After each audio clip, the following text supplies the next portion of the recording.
All right, thank you again. Our next panel focuses on the pursuit of justice and the fight against financial crime, a critical issue for institutions and regulators globally.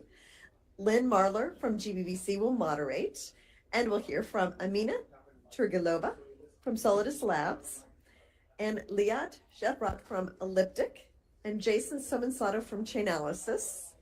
So you can all come up to the stage and get settled in.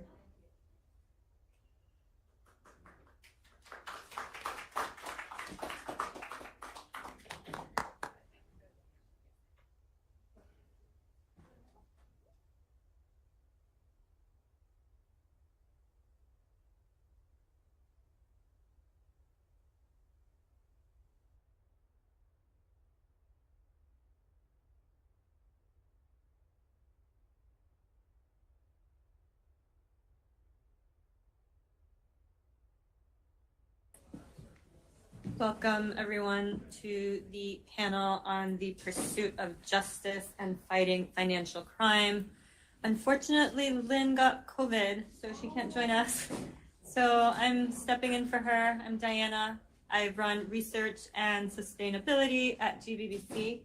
And it is such a pleasure to be here, joined by Amina, Jason, and Liat, who are doing incredible things in the space to make financial services safer, especially with the use of blockchain technology and decentralized financial market infrastructure.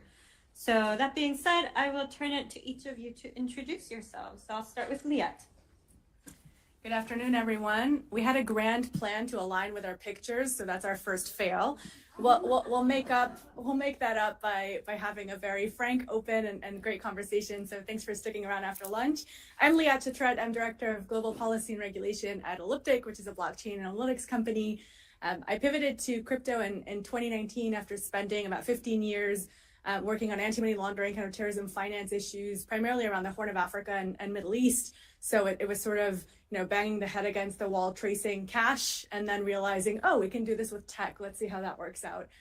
In between, I spent some time at a large bank, and I'm really delighted to join and look forward to our conversation. Thanks to GBBC, Sandra, the team for everything. Lunch was delicious.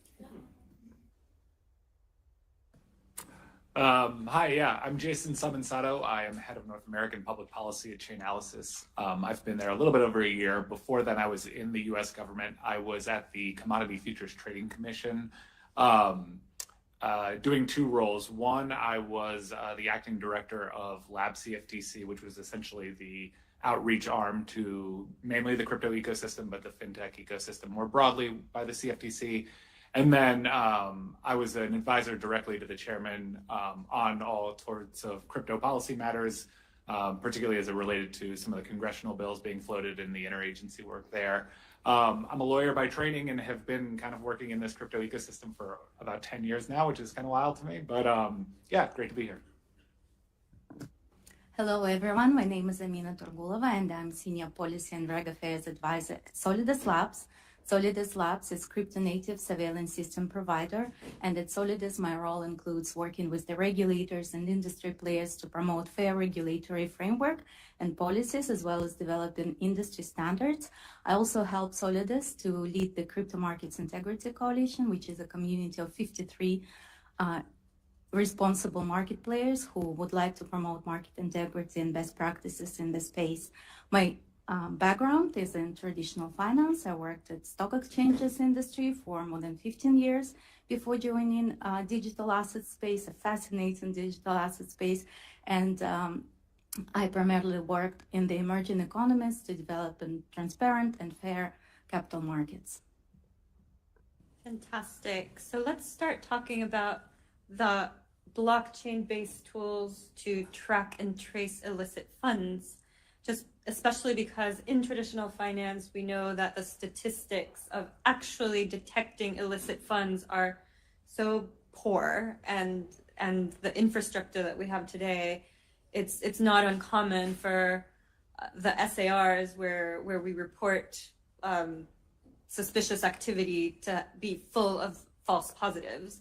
So starting with Liat and then Jason, you can jump in, and Amina after that. How are blockchain-based tools more effective than traditional tools in detecting bad actors and illicit activity? So they're superior.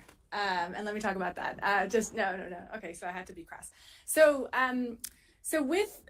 let's kind of level set. So when we talk about kind of the blockchain, what is the blockchain anyway, and what does that mean in a sense? So when we talk about blockchain analytics and blockchain analytics tools and what it empowers us to do, we talk about kind of this open ledger that has all this information, endless strings of numbers and letters that point us to wallets, to transactions.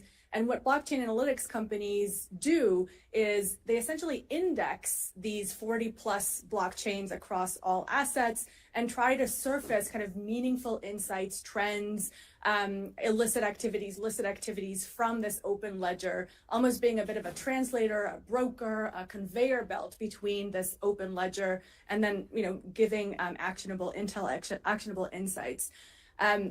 Essentially, that's when we talk about things like traceability, the ability to literally follow the money across wallets, across blockchains, across swaps. It used to be the case that you would lose track of funds that you would swap to another currency, another token. And now we basically have the eyes and ears to continue tracing that beyond, let's put it very frankly, one Swift message away, and kind of look at multiple origin stories of where funds were created, where they're moving, and also where they're going. That kind of superpower of looking back, what we would call 50 transactions, 50 hops, 100 hops, 50,000 hops ago, gives really incredible powers to judiciary, to investigators, to law enforcement, to financial institutions, to banks, to anybody looking to move money on a blockchain, because you can really see source of funds. You can identify potential nefarious activities online, or understand if money is clean, has there been any interaction with, say, sanctioned entities, things like this. So in a way, there's that element of eyes and ears, and that's super powerful. That's a huge piece. So I'll stop there. Maybe other colleagues want to chime in. No, I think you summarized it well, Liat. Maybe I'll come at it from a slightly different angle, which is not so much like what are the benefits and how is it better, but a little bit of like what is the challenge of taking on financial crimes compliance and investigations, leveraging blockchain data. Because the truth is, there is a lot of data. There is a lot of information to be gleaned as to, the quintessential case I think about is you sit in a compliance office in a bank and a transaction comes in from a customer. You're basically relying on the information that you have, about that customer's actions, about what is the one-step transaction that they're coming from. Like Liat was explaining, when you're talking about a crypto deposit into an institution, they can look at all of the historical transactions involving that asset. They might be able to connect that to other individuals and see what the network of financial transactions that asset was involved with beforehand. And that is a lot of information to parse through. And I think and this was brought up on the last panel, like the challenges that comes with this is trying to, one, get that baseline education within a regulatory environment or within a compliance environment as to how do you make sense of what is happening on these networks? Because the type of transaction activity is very different. I mean, one of the things Solidus can speak to is the type of market transactions, right? As a former market regulator, the CFTC is very used to a central limit order book where somebody is trading one asset for the other. You get into crypto and you get into these things like automatic market makers and, bonding curve pricing. All of that information can be put at the, foot of somebody who is trying to determine, is this a transaction that needs to be flagged? Is there something that's potentially going wrong here? And so getting the baseline understanding of how these networks work, what kind of data is available to you, making that data accessible in a way that, anybody can kind of use it has been I think probably the ultimate challenge that we probably have taken on over the last several years as companies working in this space. So yes, it is better in the sense that there is a lot more information. That also means you're parsing through a lot of information. Yeah, and I just wanted to add to what colleagues have said is that I come from traditional finance, and obviously there are a lot of very sophisticated tools that can track traditional forms of market manipulation. However, in crypto, we all know that there are very specific forms of market manipulation which these traditional legacy systems cannot detect. And to the point of data, we definitely need to address both on and off-chain data to provide a more holistic view on market abuse and try to detect and prevent that from happening. And I think this is how the market surveillance, crypto-native market surveillance systems are better, because we do provide holistic view. We do track data both on and off-chain, and we make sure that we address crypto-specific forms of market manipulation, and I'm happy to speak about it more in detail later. Yeah, that's incredible. Who would have thought that by now we'd be able to track and trace every single transaction to the very first moment where someone downloaded a crypto wallet and provided their KYC, and everything gets connected, and you can detect all the patterns of activity. So there's some very interesting opportunities there, but not without challenges, like Jason mentioned. So what new challenges are emerging that blockchain technology is already addressing? And can you talk through some of the tools and processes that need to be considered, especially with respect to how we think about KYC? Do we need to re-envision how it is structured? What flexibility do we need to address? What vulnerabilities, and how can we learn together to make, continue to promote safety in the system? Amina, that'll be for you to Thank guess. you very much, Diana. Yes, I've started mentioning about the importance of on and off chain monitoring. And one of the reports that Solidus Lab has compiled, and which is available publicly on our website, and I recommend everyone to read through this. It's a great example of how on and off chain monitoring is important, and that has to do with the insider trading that's happening both on decentralized platforms as well as centralized platforms. We have indicated that almost 56% of all the new listings actually have some sort of indication of insider trading, and this is something that we can now do with our systems. In addition to that, the challenge is also hidden in block building process and creation of the tokens. So we developed a tool which allows to scan tokens for potential malicious codes that could be built into contracts in order to conduct hard-coded rug pulls, for example. Therefore, again, this tool is freely available for anyone on our website, so you can just enter the address or the name of the token, and you can see the full information about this token if you're considering investing in it.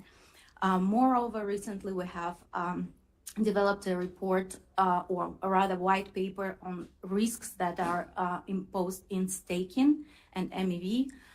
And we basically provided full coverage of regulatory framework, what type of risks could be entailed in the block building process.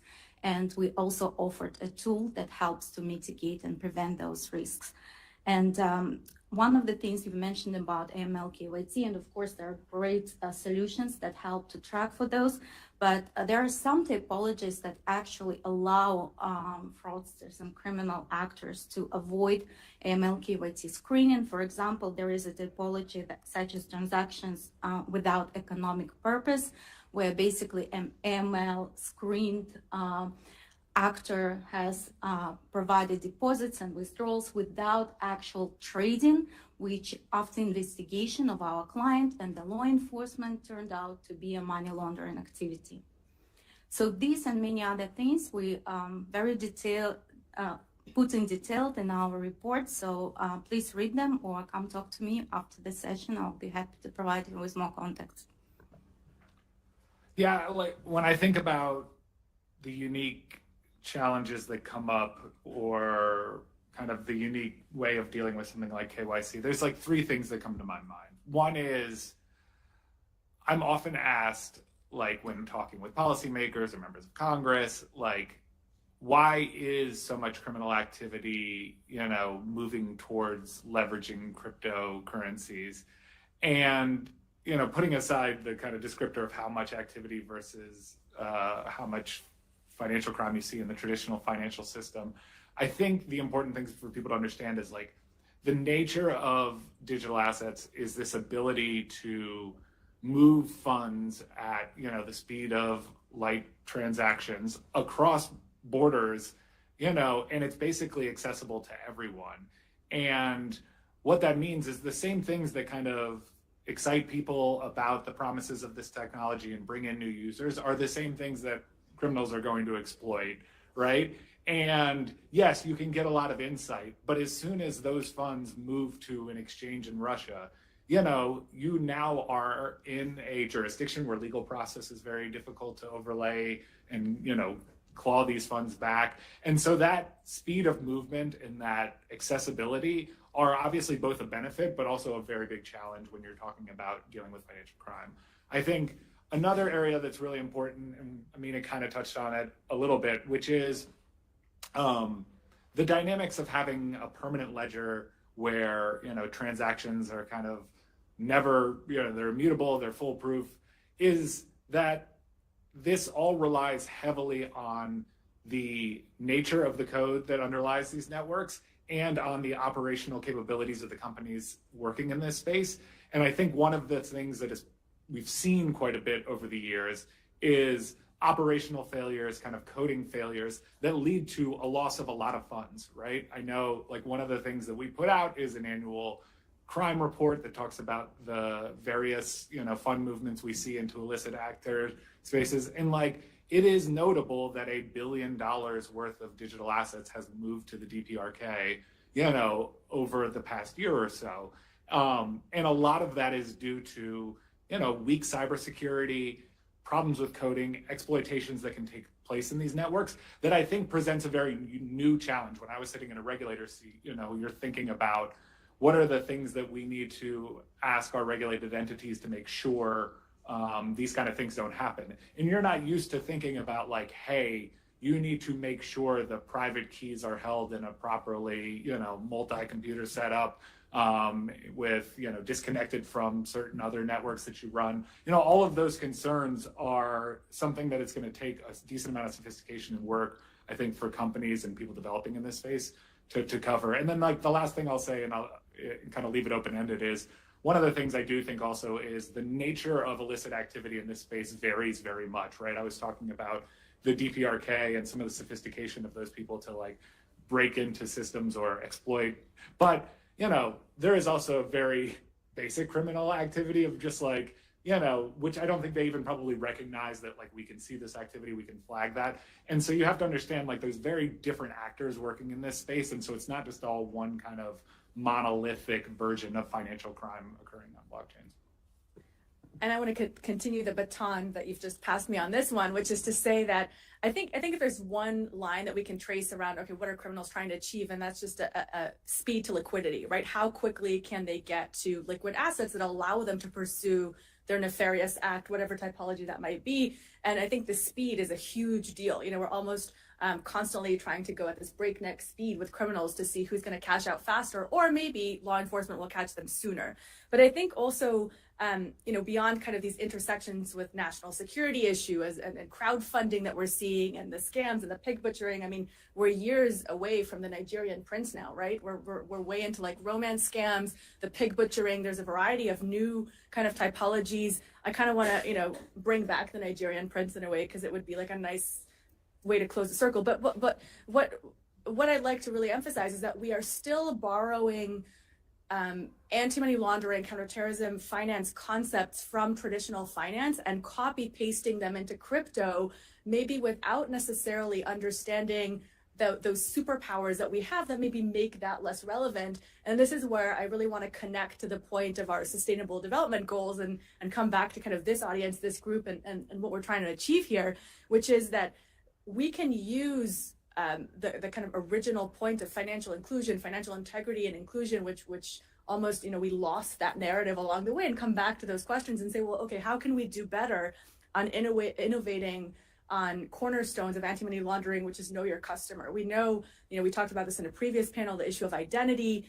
We need to flex the KYC concept. And when you can see into wallets, you don't need to know the identity of the person behind that wallet. All you need to know is that that wallet has a fentanyl addiction and they're, you know, on the dark web trying to source that, right? So you know the ins and outs without connecting to an actual identity. And coming back to this KYC flex piece, you know your code, know your developer. There's a whole lot of innovation that we can be doing from kind of a compliance perspective, a regulatory perspective, not just to stop criminals in their tracks and seize them, but also to come back to the panel around the innovation, the industry building, the Web3 kind of development, and the financial inclusion narrative, which, you know, should happen immediately, kind of banging on the table, because that's why many of us came to this space, which is to say there's technology that we can leverage and harness, and we have the tools, the eyes and ears, off chain, on chain.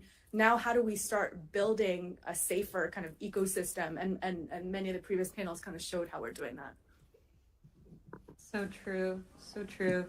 So this is where law enforcement organizations can come in. And as you mentioned, and Sandra made us aware earlier of a recent Wall Street Journal article on pig butchering scams and how they have been costing Americans up to billions of dollars. And just that kind of innovation and how criminals are very savvy and they fool people. So more to Jason, because of your background at a regulator, how are law enforcement organizations and financial institutions coming together to adopt blockchain-based tools to fight financial crime, especially in light of public-private partnerships and the collaboration among stakeholders? Yeah, I think most law enforcement, particularly in the US, but definitely around the world, that has some overlap with the crypto ecosystem or has some responsibility for looking at cases involving crypto assets, probably now knows about blockchain analytics and some of the tools that are available. And the truth is, some of them have become fairly sophisticated at leveraging those tools to address some of that criminal activity. One of the very fuzzy metrics that I like to use is we have a Slack channel at Chainalysis that just it automatically populates whenever the DOJ puts out an indictment or a news release that references crypto. And I would say, even just in the year plus that I've been there, the rate at which those come up have come to about one a day, right? And it's not something, it is, it might be an unrelated case of, I think one I saw recently was literally a physically, underground casino that was using crypto as a means to allow people to offload money. It was a little interesting, but what that reflects is kind of a growing sophistication and investment by a lot of law enforcement, by a lot of regulatory enforcement to understand what's happening in these networks, leverage the tools that are available to them. Obviously, a large part of our business is working pretty closely with some of those government agencies to bring some of those cases. I think that that being said, there's probably a lot more work to be done, right? As somebody who spent time in a regulatory position, yes, I was looking at the enforcement cases and thinking about how kind of leveraging our existing enforcement powers was working within the CFTC, but you were also thinking you can't just enforce your way out of this problem, right? You're going to ultimately need programs, kind of like Caitlin on the last program was talking about, or on the last panel, of full-scale supervision, of bringing these companies within the fold so that, you're not relying completely on the sophistication of law enforcement to keep up with the next, because the criminal activity and the illicit activity does get more sophisticated over time. But yeah, all that being said, I think I'm pretty encouraged when I spend time with folks inside the US government who have really leaned into understanding these networks and leveraging the tools. Some of the things that they've been able to accomplish are pretty incredible. I mean, I think numbers suggest that there's been about $10 billion in seized digital assets over, the last several years. And, I think we're constantly thinking about ways to improve those outcomes, but I do think one of the important parts is also getting to a point where it's not just enforcement investigation running after illicit activities, and there is a regulatory structure in place there. I would add a couple of quick bits. One is that I think we spent about 12 years talking about public-private partnerships in the space, and I think the way that it's being operationalized now in joint investigations, information sharing, the investigation timeline is shortened, and it's happening faster with the tooling, with the knowledge, with the insights. Law enforcement agencies have really kind of jumped into this space, and the learning curve that they've had to kind of overcome while doing their usual caseload, it's been really impressive, and kudos to all of them. Some trends that I've noticed that's really helpful and I think we'll continue to build the capabilities, is that you see a lot of, and I love using buzzwords in the UN context, so I'm going to feel very empowered to do this, but there's a lot of cross-pollination and staff movement between some, law enforcement are coming into private sector entities. We have ex-law enforcement colleagues on our team. I know others do, and they bring with them these, their knowledge, their human experience and background, and vice versa. You've got private sector folks who are moving back into public sector, into regulatory roles, and that cross-pollination, take two, is always something that makes us better faster, because we're swapping information, and that makes us really, really solid. I think, again, the investigation timeline is shorter. Our next challenge now is to stand all this up in courts, right? To bring it back to the judiciary and make sure that we're kind of following through with the whole penal process, investigations, evidence trail. And so I think we've got some good work to bring in the judiciary there. Let me just add one challenge too, though, which is again, my role is US focused, so I think a lot about the US environment. But I think when you're looking at a global level, I think FATF did a survey of countries in terms of their capabilities to properly regulate crypto from an AML perspective, and I think it found something like 70 or 80% of countries still don't even meet up to the substantially compliant level, and so truly going back to what I was saying earlier, that ability to move assets across borders fairly quickly and exploit some of the weak parts of the system are really we see that a lot. The joke I like to make is the DPRK is not checking whether your exchange is FinCEN registered, right? They are moving to platforms where they know they can offload assets as quick as possible. And in that environment, the public-private partnerships by the sophisticated entities has gotten pretty good, right? We have some, we see deeper investment in our products and our services, and that's great. But really, I think the challenge is exporting that on a global level in a lot of ways. Yes, I completely agree. Crypto is a global phenomenon, and therefore regulatory arbitrage is some of the risks that unfortunately we're facing today. Solidus Labs works with regulators and law enforcement in different aspects. With the regulators, we look into their regulatory framework, provide responses to their consultation papers, engage with them in various workshops and seminars to basically raise their awareness about potential market threats. As far as the law enforcement, we also help them with the investigation of suspicious activities using our technology. And of course, we provide our technology, but we also, within the Crypto Markets Integrity Coalition, we work with the regulator and international industry standard setters, such as IOSCO, developing the principles and industry standards and best practices in various areas. For example, we have 8 different work streams, and some of them are dedicated to developing a consumer bill of rights or protecting consumers from fraud or shared market surveillance. And this is something where we can certainly try at least to mitigate some of the risk when we at least start sharing the information. The shared market surveillance work stream is focusing on ISG-like agreement, but we are also discussing internally potentially creating a global repository for the fraudulent activities so that people have access to information. At least they will be aware of what risks there are and who could be a potential bad actor. Yeah, somebody asked earlier on the last panel, how do we get global regulators on board? And it's the way I see it is you're going to have to get to the point where IOSCO and FATF are writing things that are not just, hey, we all need to regulate this, and instead are writing out specific standards that, create globalized standards. And so that kind of work is it's going to be a long slog, but that's the only way in my mind. Yeah, I would just add on that what worries me about that approach is that it's so narrowly focused on anti-money laundering and then kind of, market structures or market integrity. And again, I come back to kind of this nexus between development, financial inclusion, but also anti-money laundering, counterterrorism, finance, and national security.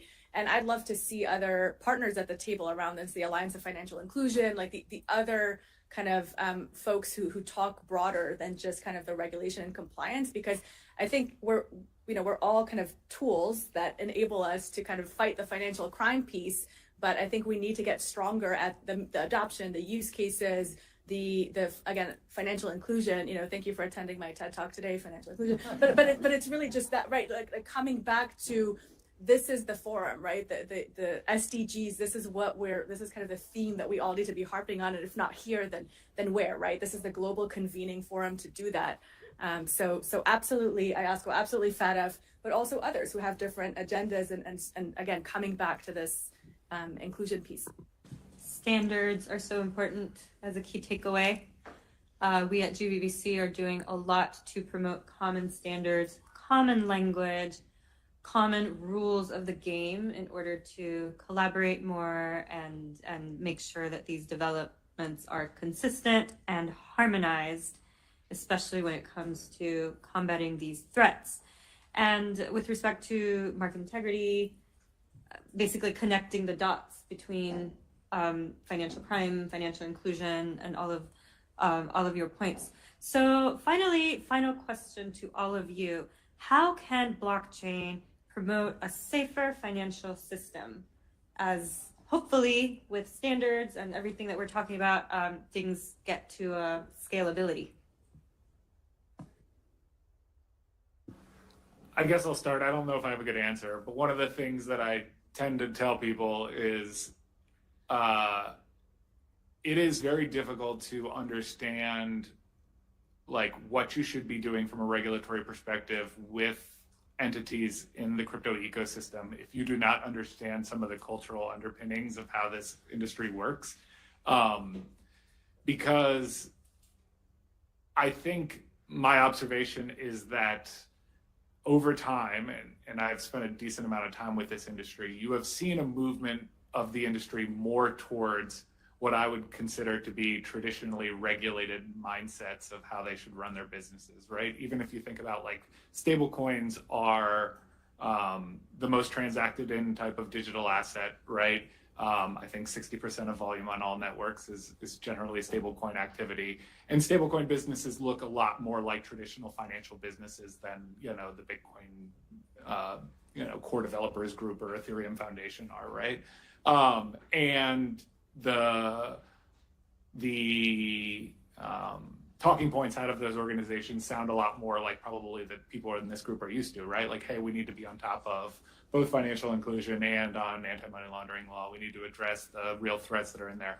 All of that being said, I think there is still a very large cultural element to this industry to be, anti-authoritarian, anti-intermediary, that there is a kind of desire to change the very nature by which market activity occurs, and not trying to like pass judgment on that, but like when you are thinking about how do you bring concepts of market integrity and stuff that like as somebody who sat at a regulator, like you think about how this was done back in the early 30s with early versions of derivatives contracts, and that is a struggle to marry up what you think are very important traditional mechanisms for regulating markets with the hey, the code is law and we should kind of be able to gamble our money in any way we think, and so I think that's why I said I don't really have an answer here. I do think the kind of foundational steps are the joke I always made, or the chairman and I always made at the CFTC was kind of like, we could have some of these high-minded conversations once we get some authority to actually regulate this space, right? You kind of have to work through like foundation step by step. I think right now, at least in the US, the regulators are not in a position where they're regulating businesses in the way that Caitlin in the last panel was, right? Where it's like, hey, we're taking a flexible approach. We're looking at these businesses the way they're coming at us. We're worried about the same, market integrity concerns that we have in any other market, but we're bringing a unique perspective onto it. I think that's going to have to happen on a kind of global level for that to work out. Yeah, I think to me a solution is always in education, raising awareness, providing more information. And it could sound trivial, but this is how you actually learn about the culture. With Crypto Markets Integrity Coalition, we launched the CIMIC Academy, which is offered by the practitioners, the people from our culture. And it talks about different risks and mitigation tools and digital asset space in general. Anyone who would wish to know more about this space can take a course free of charge. And I think education and raising awareness is one of the key issues also for law enforcement, even though I agree that they have expressed a large extent of sophistication in the investigation activities that they're doing right now. 2 years ago, Bitfinex case allowed them to retrieve basically more than 3 billion, almost 4 billion US dollars that was stolen through a hack. Recently, there was a DOJ indictment about the block building process tampering and hacking the block building process. So they become more and more sophisticated and know the ethos of this system very well. But again, just to emphasize international cooperation, interagency cooperation, I think just this week CFTC has announced that they have launched interagency cooperation, in particular in relation to romance, confidence scams, and pig butchering, or less romantic name of it, pig butchering attacks. So, and they're working with SEC, they're working with the American Bankers Association. And even though it might sound like an old story, I still want to emphasize the public-private partnership, because we are working with the regulators, we are working with the law enforcement, and I think we should continue working together. And also in light of the, just to add the latest FBI report, if you have any insights. I mean, I think it's been pretty consistent with probably the data that we put out that there's, like I think the largest illicit finance category that we see in our data is scams, right? Like, so you think about the DBRK, again, funneling funds, or a lot of the discussion around Hamas, maybe fundraising with that. And those are really important discussions, and they have, much different sensitivities and potential risks associated with them. But when you think about like, where is the volume of illicit activity really occurring on the crypto networks, a lot of it is pretty baseline scam stuff. And I think a lot of that is through the fact that like there is both a lack of education of what's happening on these networks, but then also, not a great understanding by the people who are getting scammed as to what they're getting involved with in this very like everyone eats each other world that is crypto networks.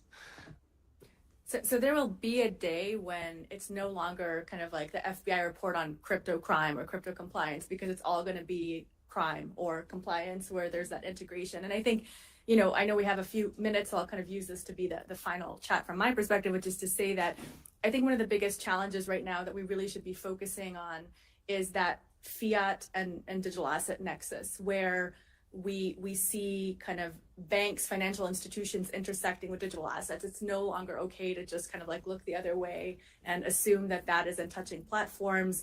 And the integrity of the financial system really kind of relies on that, because the data also does show that funds are being cashed out through traditional financial institutions as well as with crypto exchanges.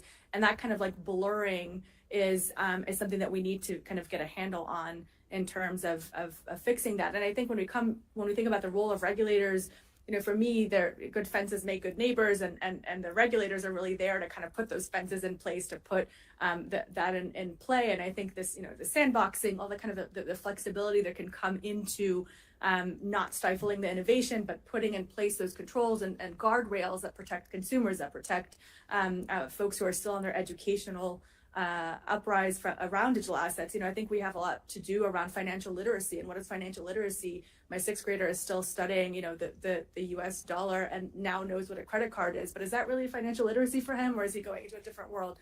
I'll stop there. And in digital assets, it's not only financial literacy that matters, but also some aspects of technical understanding. Couldn't be better said. Thank you so much to Liat, Jason, and Amina. That brings us to a close for this panel, and thank you to all of you. Okay, we're going to take a 5-minute break. And then the CFTC commissioner will be in here. Should be very interesting discussion, so enjoy your stretch and water.